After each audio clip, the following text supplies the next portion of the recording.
ಸುದೀರ್ಘ ಆಡಳಿತ ನಡೆಸಿದ ಎರಡನೇ ಪ್ರಧಾನಿ ಅನ್ನೋ ಹೆಗ್ಗಳಿಕೆಗೆ ಮೋದಿ ಪಾತ್ರರಾಗಿದ್ದಾರೆ. ಇದೇ ಹೊತ್ತಲೇ ಎಐಸಿಸಿ ಅಧ್ಯಕ್ಷ ಮಲ್ಲಿಕಾರ್ಜುನ ಖರ್ಗೆ ವಾಗ್ದಾಳಿಯನ್ನು ನಡೆಸಿದ್ದಾರೆ. ಸುಳ್ಳು ಹೇಳುವ ಪ್ರಧಾನಿಯಿಂದ ಏನನ್ನು ನಿರೀಕ್ಷಿಸಲು ಸಾಧ್ಯ ಇಲ್ಲ ಅಂತ ಟೀಕಿಸಿದ್ದಾರೆ. ಸರ್, ಅಮಾನೀಕರಣದ ನಿರ್ಣಯಗಳನ್ನು ತೆಗೆದುಕೊಂಡಂತಹ ಪ್ರಧಾನಿ ಯಾವುದು ಮೇಜರ್ ಅನ್ನೋದನ್ನು ಪಟ್ಟಿ ಕೇಳ್ತಾ ಇದ್ದಾರೆ. ಇಲ್ಲಿ ನೋಟಿನ ಅಮಾನೀಕರಣವನ್ನು ಮಾಡಿದ್ರು. 2000 ನೋಟನ್ನು ತಂದರು, ಒಳಕ್ಕೆ 500 ರೂಪಾಯಿ ನೋಟನ್ನು ಬಿಟ್ಟು ಇದು ಮಾಡಿದ್ರು. 1000 ರೂಪಾಯಿ ನೋಟ್ ತೆಗೆದ್ರು. 2000 ರೂಪಾಯಿ ನೋಟ್ ಹೊಸ ನೋಟ್ ತಂದರು. ರಾತ್ರೋರಾತ್ರಿ ಕರೆನ್ಸಿ ತೆಗೆದ್ರು, ಎಲ್ಲ ಮಾಡಿದ್ರು. ಇವತ್ತಿನವರೆಗೆ ನನ್ನ ಲೆಕ್ಕಾಚಾರದಲ್ಲಿ ನನಗಿರುವ ಕಾಮನ್ ಸೆನ್ಸಲ್ಲಿ ಹೇಳ್ತಾ ಇದ್ದೀನಿ, ಈ ಪ್ರಕ್ರಿಯೆ ಮಾಡಿದ್ದರಿಂದ ಆದ ಲಾಭ 0. ಯಾಕೆ ಮಾಡಿದ್ರು ಉತ್ತರ ಕೊಟ್ಟಿಲ್ಲ. ಬರೀ ಬುರುಡೆ ಬಿಡ್ತಾ ಇದ್ದಾರೆ. ನೋಟೆಲ್ಲ ವಾಪಸ್ ಬಂದಿದೆ. 96% ಬಂದಿದೆ. 98% ಅಂತ ಮೇಡಮ್ಮು ಕೂತ್ಕೊಂಡು ಯಾಕೆ ಮಾಡಿದ್ರಿ, ಇದರಿಂದಾಗಿದ್ದ ಅನಾಹುತ ಏನು ಅನ್ನೋದನ್ನು ಒಬ್ಬರು ಮಾತಾಡ್ತಿಲ್ಲ ಈ ಸರ್ಕಾರದಲ್ಲಿ. ಅಷ್ಟರ ಮಟ್ಟಿಗೆ ಎಸ್ಕೇಪ್ ರಾಜರು ಇವರು ಅಷ್ಟೇ ಸುಳ್ಳು ಹೇಳೋರೆ. ಇವರೇನು ಭಾಳ ಏನು ಸತ್ಯವಂತರು ಅಂತೇನು ಅನ್ಬೇಕಾಗಿಲ್ಲ ನಾವಿಲ್ಲಿ. ಇವರು ಸುಳ್ಳು ಹೇಳದವ್ರೆ ಇವ್ರುಗಳು. ಇಲ್ದಿದ್ರೆ ಇದಕ್ಕೆ ಉತ್ತರ ಕೊಡಬೇಕಾಗಿತ್ತು ಈ ದೇಶಕ್ಕೆ. ಯಾಕೆ ಮಾಡಿದ್ರಿ ನೋಟಿನ ಅಮಾನೀಕರಣನ ನೀವು ಅಂತ. ನಂಬರ್ 1, ಟೆರರಿಸಮ್ಮು, ಮಣ್ಣು ಮಸಿ ಎಲ್ಲ ಬಿಟ್ಟಿದ್ರಿ. Nothing. May be it is not work, it's all right. ಕೆಲವು ನಿರ್ಧಾರಗಳು ಎಲ್ಲವೂ ಸಫಲವಾಗಬೇಕು ಅಂತೇನಿಲ್ಲ, ವಿಫಲವಾಗ್ಬೋದು.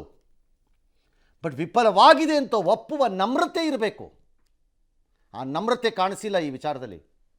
88 kg ಇದ್ದವರು ಈಗ 72 kg ಬಂದಿದ್ದಾರೆ. ಅಂದ್ರೆ 16 kg ವೆಯ್ಟ್ ಲಾಸ್ ಮಾಡ್ಕೊಂಡಿದ್ದಾರೆ. ಮೊದಲ ದಪ್ಪ ಬಾಳದಿ, ಎಷ್ಟು ಮೇಯ್ ಬಿಟ್ಟಿದಿ, ಎಷ್ಟು ದಪ್ಪದಿ ಅಂತೇಳಿ ನನಗೆ ಹಾಶ್ ಮಾಡ್ತಿದ್ದು. ಈಗಿಲ್ಲ, ಈ ಸಲ ಬಾಳ ಸಣ್ಣ ಹುಡುಗಿಗೆ ಕಾಣತ್ತೆ ನನಗೆ ಜನರು ಅಂತ. ಇದಕ್ಕೆ ಯಾವ ಸೈಡ್ ಎಫೆಕ್ಟ್ ಇಲ್ಲ. ನನಗೆ ಜೀನಿ ಸ್ಲಿಮ್ ಒಂದು ಫುಲ್ ಖುಷಿ ಇದನ್ನೀಗ. ಸ್ವಚ್ಛ ಭಾರತ ಅಭಿಯಾನ ಇಚ್ಛೆ ಬಹಳ ಚೆನ್ನಾಗಿದೆ. ಇದು ಮತ್ತು ಬೇಟಿ ಬಚಾವ್ ಬೇಟಿ ಪಡಾವ್ ಎರಡೂ ಆಲೋಚನೆ ಮತ್ತು ಆ ಆಸೆ ಚೆನ್ನಾಗಿದೆ. ಆ್ಯಸ್ ಎ ವಿಶ್ ಅದು. ಬಟ್ ಅದು ಬಯಸಿದ ರೀತಿಯಲ್ಲಿ ಬಯಸಿದ ವ್ಯಕ್ತಿ ಅಥವಾ ಅದನ್ನು ಫಾಲೋ ಮಾಡಬೇಕಾಗಿದ್ದ ಜನ ಜಾರಿಗೆ ತಂದಿದ್ದಾರೆ ಅಂತ ನಾನು ಹೇಳಲಿಕ್ಕಾಗಲ್ಲ. ಒಂದಿಷ್ಟು ಇಂಪ್ಯಾಕ್ಟ್ಗಳಾಗಿರುತ್ತವೆ ಅಲ್ಲಿ ಆಗಿಲ್ಲ, ಝೀರೋ ಅಂತ ಹೇಳಕ್ಕೆ ಬರಲ್ಲ. ಒಂದಷ್ಟು ಇಂಪ್ಯಾಕ್ಟ್ಗಳಾಗಿದೆ ಸ್ವಚ್ಛ ಭಾರತ ಅಭಿಯಾನದಲ್ಲಿ.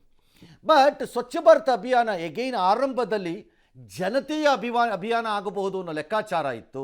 ಅದು ನಿಧಾನವಾಗಿ ಸರ್ಕಾರಿ ಅಭಿಯಾನವೇ ಆಯಿತು. ಜನತೆಯ ಅಭಿಯಾನ ಯಾವತ್ತು ಅಂದರೆ ಆ ದಿನ ಹೋಗಿ ಪರ್ಕೆ ಹಿಡ್ಕೊಳ್ಳೋ ಗಿರಾಕಿಗಳು ಎಲ್ಲ.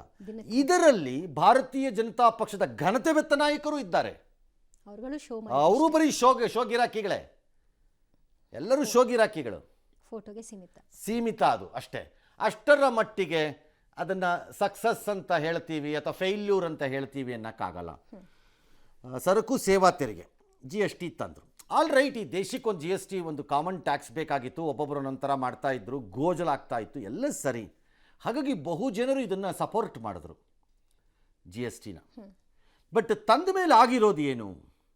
ಶಿಯರ್ ನಾನ್ಸೆನ್ಸ್ ಮತ್ತು ಜನರಿಗೆ ಕೊಡ್ತಾ ಇರೋಂಥ ಕಿರುಕುಳದ ಮತ್ತೊಂದು ತಂತ್ರ ಅದು.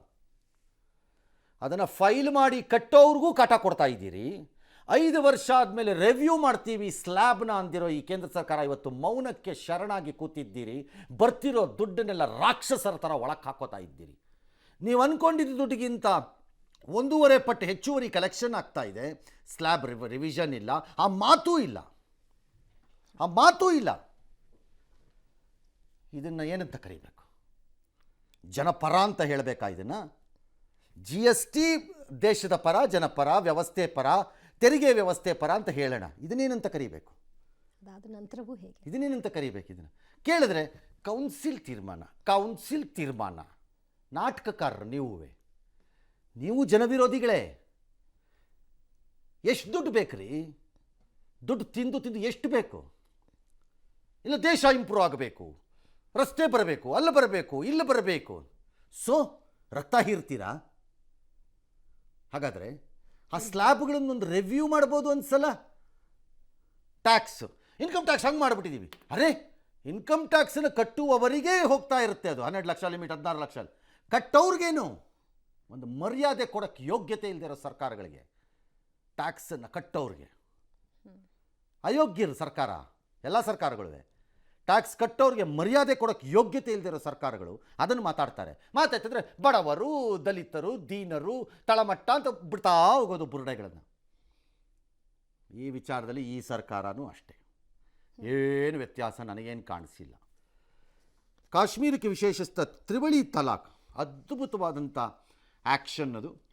ನನ್ನ ಪ್ರಕಾರ ಆ ವರ್ಗದ ಮುಸ್ಲಿಂ ಹೆಣ್ಣುಮಕ್ಕಳುಗಳು ಅದನ್ನು ಎಷ್ಟು ಬಳಸ್ಕೋತಾ ಇದ್ದಾರೆ, ಎಷ್ಟು ಲಾಭ ಮಾಡ್ಕೊಂಡಿದ್ದಾರೆ ಗೊತ್ತಿಲ್ಲ. ಯಾಕಂದರೆ ಅವ್ರನ್ನ ಬಳಸ್ಕೊಳ್ಳೋಕ್ಕೂ ಜಾಗ ಕೊಡ್ತಿದ್ದಾರೋ ಇಲ್ವೋ ಮುಸ್ಲಿಮಲ್ಲಿರುವ ದಿಗ್ಘನತೆವೆತ್ತ ಪುರುಷರು ಅಂತ ನನಗೆ ಗೊತ್ತಿಲ್ಲ. ನನಗೆ ಅವ್ರ ವ್ಯವಸ್ಥೆನೇ ಆಗಿದೆ, ಅದು ದಬ್ಬಾಳಿಕೆಯ ವ್ಯವಸ್ಥೆ. ಪುರುಷರ ದಬ್ಬಾಳಿಕೆಯ ವ್ಯವಸ್ಥೆ ಎಲ್ಲಿದೆ ಅತಿ ಹೆಚ್ಚು ಅಂದರೆ ಮುಸ್ಲಿಮರಲ್ಲೇ ಫಸ್ಟು. ಹಿಂದೂನಲ್ಲೂ ಇದೆ, ಇಲ್ಲ ಅಂತಿಲ್ಲ. ಏನು ಅವರೇನು ಮೇಲಿಂದ ಇಳಿದು ಬಂದ್ಬಿಟ್ಟಿಲ್ಲ, ಇವರು ಇದ್ದಾರೆ. ಹಾಗಾಗಿ ಅದು ಎಷ್ಟಾಗಿದೆಯೋ ಲಾಭ, but it's A great decision. ಕಾಶ್ಮೀರಕ್ಕೆ ವಿಶೇಷ ಸ್ಥಾನಮಾನ ರದ್ದು, ಎಗೈನ್ ಎ ವಂಡರ್ಫುಲ್ ಡಿಸಿಷನ್. ಆಗೋದೇ ಇಲ್ಲ ಅಂದ್ಕೊಂಡ್ಬಿಟ್ಟಿದ್ರು, ಹಾಕ್ಸಿಸಿದ್ರು. ಅದನ್ನು ಯಾರೂ ಇದು ಮಾಡೋಕ್ಕಾಗಲ್ಲ.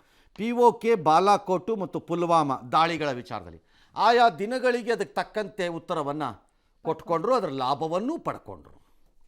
ಬ್ಯಾಂಕ್ಗಳ ವಿಲೀನ, ರೈಟ್, ಬ್ಯಾಂಕ್ಗಳ ವಿಲೀನ ಏನೋ ಆಗಿದೆ, ಬಟ್ ಬ್ಯಾಂಕ್ಗಳ ವಿಲೀನದಿಂದ ಆಗಿರುವ ಕೆಲವು ಗ್ರಾಮೀಣ ಭಾಗದ ಬ್ರ್ಯಾಂಚ್ಗಳಲ್ಲಿ ಆಗ್ತಾ ಇರೋ ಕೆಲವು ಅನಾಹುತಗಳನ್ನು ತಡೆಯಬೇಕು ಮತ್ತು ಈ ಮೂಲಕ ಸ್ಥಳೀಯ ಬ್ಯಾಂಕ್ ವ್ಯವಸ್ಥೆಗಳನ್ನು ನಾಶ ಮಾಡಬಾರ್ದು. ಅದಾದಂಗೆ ಇದೆ ಈಗ ಸದ್ಯಕ್ಕೆ. ಬೇಟಿ ಬಚಾವ್ ಆಗಲೇ ಹೇಳಿದ್ವಿ. ಆಪರೇಷನ್ ಸಿಂಧೂರ್ ಸ್ಟಾರ್ಟ್ ಮಾಡಿದಾಗ ಭಾಳ ಅದ್ಭುತವಾದ ಆಪರೇಷನ್ ಥರನೇ ನನಗೂ ಕಾಣಿಸ್ತು. ಅದಕ್ಕೊಂದು ಕಡ್ಡಿ ಇಟ್ಬಿಟ್ಟಿದ್ದಾರೆ, ಅದು ಮುಗುದಿಲ್ಲ ಅಂತ, ಬರೀ ಡ್ರಾಮಾ, ಅದು ಮುಗುದಿಲ್ಲ. ನೀವು ಶುರು ಮಾಡಿರಿ, ನಾಳೆ ಬೆಳಗ್ಗೆ ನೋಡ್ತೀನಿ. ಯಾಕೆ ಹಿಂದಕ್ಕೆ ಬಂದ್ರಿ ಅಂತ ಉತ್ತರ ಕೊಟ್ಟಿಲ್ಲ. ಅವನೊಬ್ಬ ಕೂತ್ಕೊಂಡು ಬಾಯಿಗೆ ಬಂದಂಗೆ ದಿನಕ್ಕೆ 6 ಸರಿ ಬುರುಡ ಬಿಡ್ತಾನೆ, ಒಳ್ಳೆ ಗಿಣಿ ಥರ ಅವನು, ಆ ವ್ಯಕ್ತಿ. ಅವರು ಅದಕ್ಕೊಂದು ಉತ್ತರ ಇಲ್ಲ. ಕೇಳಿದ್ರೆ ನಾನು ದೇಶದ್ರೋಹಿ ಆಗ್ತೀನಿ ಅಷ್ಟೇ. ಅಯೋಧ್ಯೆಯಲ್ಲಿ ರಾಮ ಮಂದಿರ ಎಗೈನ್ ಎ ಗ್ರೇಟ್ ಡಿಸಿಷನ್ ಬಂದ ಮೇಲೆ, ನ್ಯಾಯಾಲಯದ ತೀರ್ಪು ಬಂದ ಮೇಲೆ ಅದನ್ನು ಹ್ಯಾಂಡಲ್ ಮಾಡಿದ ರೀತಿ ಚೆನ್ನಾಗಿತ್ತು. That was what I liked. ತೀರ್ಮಾನ ಏನೋ ಒಂದು ಬಂತು, ನ್ಯಾಯಮೂರ್ತಿಗಳಿಂದ ಬಂತು, ಬೆಂಚಿಂದ, ಅದು ಯುನಾನಿಮಸ್ ಆಗಾಯಿತು, ಗ್ರೇಟ್. ಅದಾದಮೇಲೆ ಅದನ್ನು ಹ್ಯಾಂಡಲ್ ಮಾಡಿದ್ದ ರೀತಿ ಮತ್ತು ಆ ಮಂದಿರವನ್ನು ಕಟ್ಟುವಲ್ಲಿ ತೆಗೆದುಕೊಂಡ ಆಸಕ್ತಿಗಳೇನಿತ್ತು, ದಟ್ ವಾಸ್ ಓಕೆ. ಎಸ್.